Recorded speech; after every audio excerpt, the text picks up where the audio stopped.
air fried salmon fillets. And I'm going to use 2 different air fryers tonight, just kind of to show you that you can do it in any air fryer you have. I'm using the Instant Pot Vortex 6, which is what I call a standalone air fryer, which means all it does is air fry. And I'm also going to use the Ninja Foodi Deluxe, and you may know it does pressure cooking and air frying, but all we're going to use is the air frying feature on this device. I'm John Sanders, also known as Jelly 007.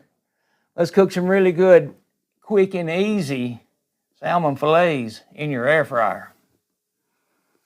Okay, so when I come back, a lot of this will be done. So what I'm about to do is I'm going to spray both sides of those fillets with avocado oil.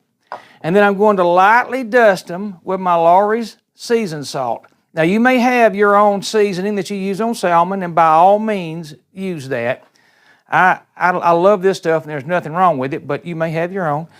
All right, and then while those kind of sit there and I'd say marinate in that, I'm going to preheat both of these units. Now, some of them call for preheating. You know, some air fryers want you to preheat. Well, it doesn't matter to me whether they call for it or not, because I'm going to let it go at 400 degrees for at least 5, maybe 10 minutes. I'm not in a hurry. So once they've preheated for 5 or 10 minutes, when I come back, these will be ready, and we're going to drop them in and see how this does. I'll be back. Okay, so I moved things around a little bit so you can see inside this one when I put it in a little bit better. The fillets have been sprayed with avocado oil and sprinkled with the Lawry seasoning, and I've sprayed the baskets on both of them with the avocado oil. So we're about to put them in. They preheated for around 15 minutes. So let's see what happens right now. I think I got room. You can see that darkened that oil up a little bit, but it's okay. These are, by the way, skinless fillets, and you can hear that one sizzle when it hits. Now, we're not going by time. I'll just say it. We're going by this right here. We're going to be looking for 145 internal. So we'll get this one open. We're going to drop these. That one right there and that one right there. I'll dry my hands off. Now, it thinks we're cooking. I'm just going to cancel them both. Just turn them both off. And then I'm going to start them right back up at 400 degrees each. Turn that one on. We're going to go to air crisp. That's what I've decided to do them on. I'm going to take that one too back to 400, which is what I had it preheating at. We're going to leave it at 20, and we'll move times if we need to. But again, we're not going by time. We're going by temp of 145. Air fry, 20 minutes, 400 degrees. Start. And it wants me to add the food, so I got to open that door to trick it to make it think I did. So, in just a few minutes, we'll open it back up and start taking temp readings. Be back.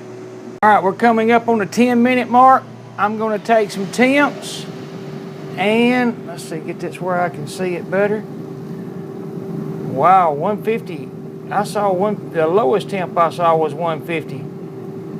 We're 150, 170. That fish is done. I mean, I saw 150. We're going to leave that lid open. Let's get these open and see what they got.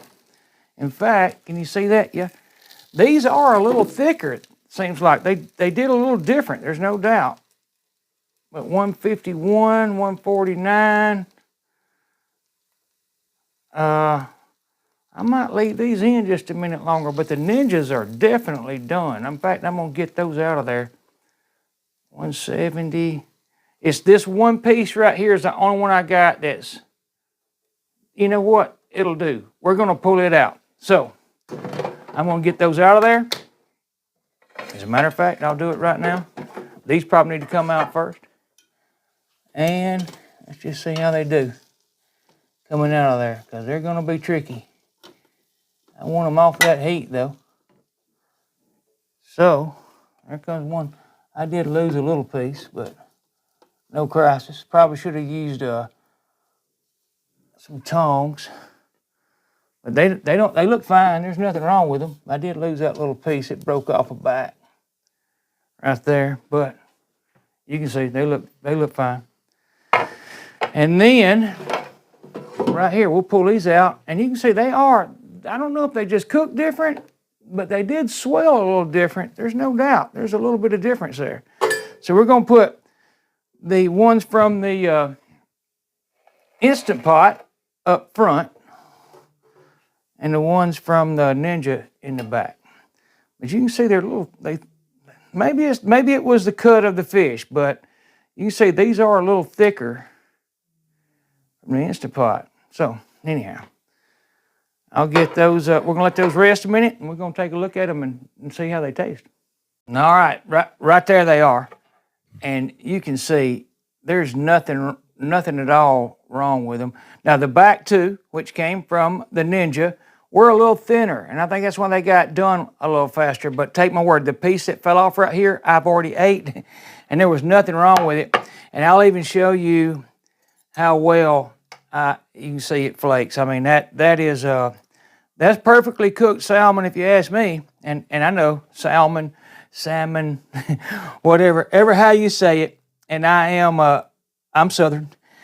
The front ones, which are definitely thicker, that might be done a little closer to what I would be looking for. Flakes like nobody's business, but I'll be honest with you, so does that. I mean, there's nothing wrong with either one of them. And I'll show you again. I don't think you'll beat that. Air frying salmon is as good as a lot of things that people don't expect. You don't expect it to cook a lot of things like steaks and hamburgers, but it does. And salmon is no different. It does an excellent job. Hey, I love y'all all. Y'all come back to see me. Get you an air fryer of some kind. And start air frying stuff. And see what I mean. It works really, really well, I promise. And if it don't, you call me out and light me up. I mean it. I mean, if it's not what I say it is, light me up. I love y'all all. Come back to see me. Have a good night. Bye-bye.